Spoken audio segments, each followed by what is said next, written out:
Now, let's dig into the body element and add some real page structure. I'm going to jump into the body and type a header tag, and then I'm going to put our H1 inside of the header. Just below the header, I'm going to create a section element, and then below that, I'm going to create a footer. One thing you'll notice about workspaces is that if you type enough of the element that you're trying to create, it will autocomplete it for you. If I type some of the element here and then hit enter, it will automatically complete the rest of the element name. If I then close the tag, it will add the closing tag for me. Again, this is just more code completion that allows you to type faster by typing less.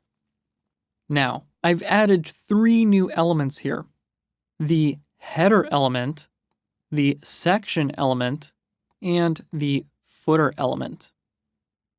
This provides the basic structure for our site content. Let's go through each one of these new elements. The header element is different than the head element that we added earlier. The head element is just for the web browser to read metadata about the HTML document. This new header element is actually a part of the site's content and helps structure the information that we're displaying to site visitors. Inside of it, we have the first level headline that we created earlier, and I've made sure to continue indenting properly. Now, before we move on to the section and footer, let's add a second level headline that matches the title we created earlier. The headline will be slightly smaller than our first level headline when it's rendered on our web page. So after my first level headline, I'm going to type H2, and then inside of that, I'm going to type designer. Now, this section element will soon contain our image gallery. Sections, just as the name implies, break up a page into logical groupings of information, just like sections of a newspaper. We're not ready to build our gallery just yet, but let's add a temporary placeholder paragraph so that when we preview the page, we'll know where this section appears. So, inside of my section, I'm going to type a paragraph element, and I'm going to say gallery will go here. The footer element is a complement to the header element. Here, we can put things like copyright information or social media links. Similar to the header, this is a good place to put information that we want to feature on every page. Unlike the header, this information isn't really important enough to put at the top of the page, so we're de-emphasizing it by putting it at the bottom. Let's add a paragraph that contains copyright information. So inside of my footer here, I'm going to create a new paragraph, and you'll notice that when I hit enter to open up a tag, Workspaces automatically indents for me. I didn't have to type tab there. Now, let's create our paragraph. So I'm going to type a paragraph element, or p tag there. And we're going to use some special code here, and I'm going to type it out, then explain it. So I'm going to type an ampersand.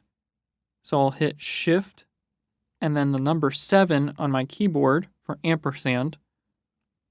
Then I'm going to type the word copy, followed by a semicolon. And you can see in the code completion there that Workspaces provides what that might do. So we'll talk about that in a minute. Then after my semicolon there, I'm going to type a space. I'm going to type 2014. And I'm going to type Nick Pettit, followed by a period.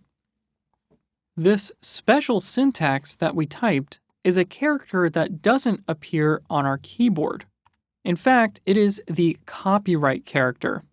So we need to type what's called an HTML entity to make it appear. There are lots of HTML entities like this, but there's no need to memorize them.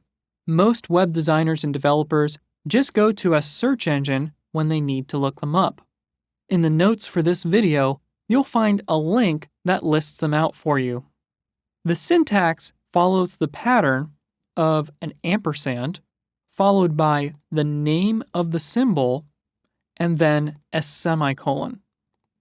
So you can go ahead and type an ampersand here, and Workspaces will automatically generate a list of HTML entities for you to choose from.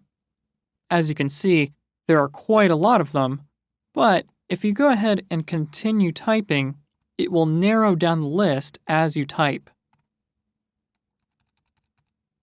But we don't need a second special character there, so I'm just going to go ahead and delete that.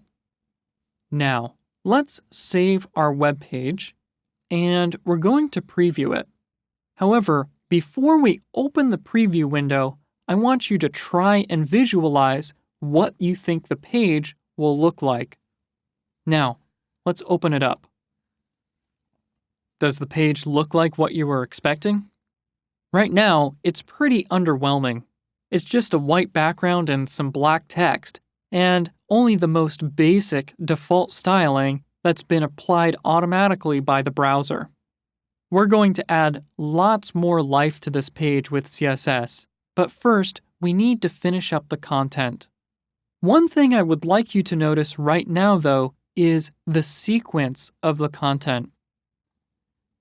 From the top down to the bottom, our page has a header with our name, followed by a second-level headline that we've made, then this section with the content inside, which right now is just a temporary paragraph, followed by the footer down at the bottom. This is exactly the same order that our elements appear in our code. In other words, we can't just put things into our HTML randomly. It should appear in the order that we would like it to appear on the page, starting from the top left corner and working our way down the page. We just covered a lot of new HTML elements, including the doc type, the HTML element, meta element, title element, head and body elements, and the header, section, and footer elements. Before we continue, let's take a quick code challenge to make sure that you've mastered this important information.